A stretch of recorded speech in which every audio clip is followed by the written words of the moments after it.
സൂപ്രണ്ടുള്ള ഒരു മൂവിന്ന് എങ്ങനെയാണ് പുതുമുഖങ്ങളെ വെച്ച് ചെയ്യാനായിട്ടുള്ളൊരു ആത്മവിശ്വാസം കിട്ടിയത്? സാധാരണ ഇത്രയും നല്ലൊരു കഥയും ഇതൊക്കെ വന്നു കഴിഞ്ഞാൽ അത്രയും ഒരു റിസ്ക് ആരും എടുക്കത്തില്ല.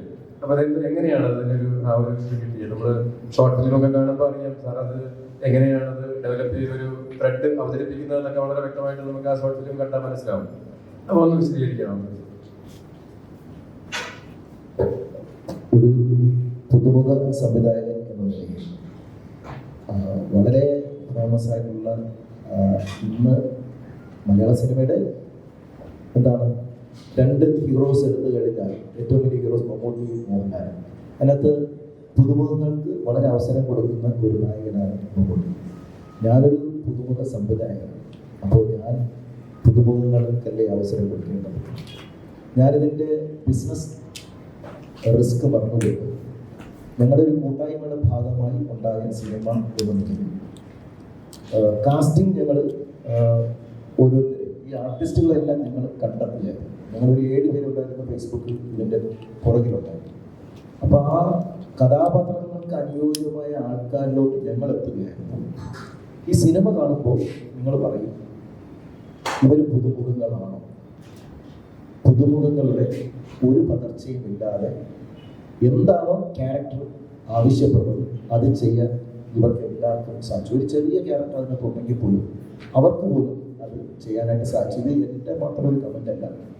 നമ്മൾ എഡിറ്റ് കഴിഞ്ഞ് ഡബിങ്ങിനും ബീജൊക്കെ ചെയ്യാൻ കൊടുത്ത ആൾക്കാർ പറഞ്ഞതാണ്. ഡബിങ് വേളയിലും ബീജ് 5.1 മിക്സിങ്ങിൻ്റെ വേളയിലൊക്കെ അതിൻ്റെ ചെറിയ ചെറിയ ഭാഗങ്ങൾ കണ്ട വ്യക്തികളാണ് അത് പറഞ്ഞത്. ഇതിനകത്തുള്ള ഒരു ക്യാരക്ടർ അവർ കാണുമ്പോൾ പോലീസ് വേഷം ചെയ്യുന്ന ആൾക്കാർ അവരെ കണ്ടു കഴിഞ്ഞാൽ ഇവർ റിയൽ പോലീസാണോ എന്നോട് ചോദിച്ചിട്ടുണ്ട്. അതുകൊണ്ട് പുതുമുഖങ്ങൾ ആണ് ചെയ്തെന്നൊരു ഫീല് ഒരിക്കലും ഉണ്ടാകുന്നത്. വളരെ പക്വതയോടുകൂടി വളരെ ഡെപ്തിൽ എല്ലാവരും ഈ ക്യാരക്ടറിനെ കൈകാര്യം ചെയ്യുന്നതാണ് ഇതിൻ്റെ ഏറ്റവും വലിയൊരു സക്സസ്. ത്രില്ലർ സിനിമ തന്നെ തിരഞ്ഞെടുക്കാൻ കാരണം എന്താണ്?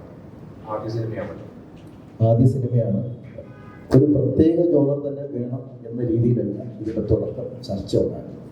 ഞങ്ങൾ ഫേസ്ബുക്കിലൂടെ ജോയിൻ ചെയ്ത 7 പേരും 7 കഥ പറയുന്നു. അപ്പോൾ അതിനകത്ത് പല പല സ്റ്റോറീസ് ഉണ്ടായിരുന്നു.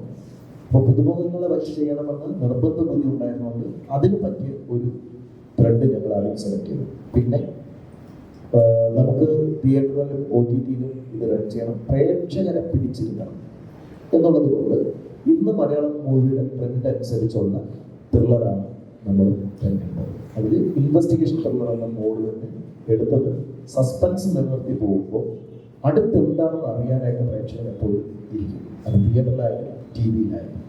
അപ്പോൾ ഈവൻ വീട്ടിലിരുന്ന് കാണുന്ന പ്രേക്ഷകരായാലും അത് അവർ മൊബൈൽ എടുത്തുകൊണ്ട് പോകാൻ പാടില്ല.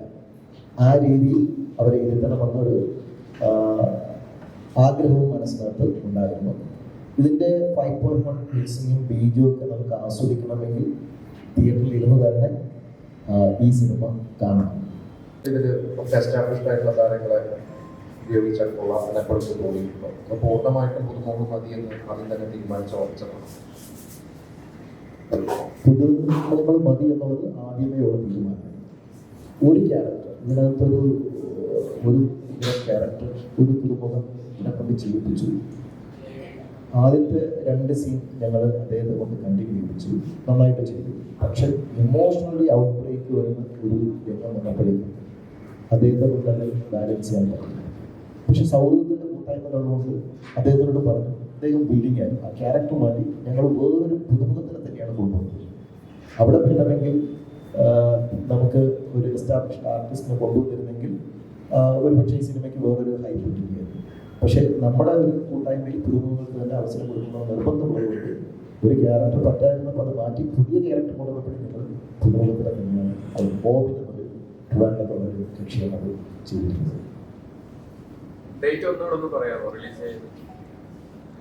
ജനുവരി മാസമാണ് ഡേറ്റ് കൺഫേം ചെയ്തിട്ട് അറിയില്ല. ഞങ്ങളുടെ മനസ്സിനകത്തുള്ളൊരു ഡേറ്റ് ജനുവരി 16. അതിനുള്ള തീവ്രമായ ശ്രമം നടന്നുകൊണ്ടിരിക്കുന്നു. ഇതിന്റെ പേര് കാണുമ്പോൾ തന്നെ ഇതൊരു ഒരു കുറ്റാന്വേഷണ കഥയാണെന്നുള്ളത് നമുക്ക് ഊഹിക്കാൻ പറ്റും. അപ്പം ഇതിനു വേണ്ടി എത്രമാത്രം എഫേർട്ട് നിങ്ങൾ എടുത്തിട്ടുണ്ട് നിങ്ങളുടെ ഭാഗത്ത്? കഥയും പേരൊക്കെ വളരെ വേഗത്തിലാണ് ഉണ്ടായത്. സത്യം പറഞ്ഞിരിക്കുന്നത് 7 പേരും 7 കഥ പറയുന്നു, അതിലൊരു കഥ ഫിക്സ് ചെയ്യുന്നു. കഥ ഡെവലപ്പ് ചെയ്തതിനു ശേഷമാണ് ഞങ്ങൾ രജൻ കൃഷ്ണ എന്ന നായകൻ കൊടുക്കുന്നത്. നായകന് കഥ ഇഷ്ടപ്പെട്ടു. പിന്നെ സ്ക്രിപ്റ്റ് ഡെവലപ്മെന്റ് എല്ലാം വളരെ വേഗത്തിലാകണമെന്ന് നായകൻ ഞങ്ങളോട് ആവശ്യപ്പെടുന്നു. വളരെ വേഗത്തിൽ തന്നെയാണ് ഞങ്ങൾ കാര്യങ്ങൾ ചെയ്തത്. പല ബ്രെയിനുകൾ കൂടി ചേർന്നുകൊണ്ട് ഞങ്ങൾക്ക് സ്റ്റോറി ഡെവലപ്പ് ചെയ്യുന്ന സ്ക്രിപ്റ്റിലോട്ട് പോകാൻ അധികം സമയം വേണ്ടി വന്നില്ല എന്നുള്ളതാണ് ഈ ഒരു സത്യാവസ്ഥ. എല്ലാം പുതുമുഖങ്ങളാണെന്നുള്ള രീതിയിൽ സംവിധായകൻ എന്നുള്ള രീതിയിൽ ഇത് എത്രമാത്രം ബുദ്ധിമുട്ട് അനുഭവിക്കുന്നുണ്ട്? എല്ലാം പുതുമുഖങ്ങളാണ്. ഇവരെയൊക്കെ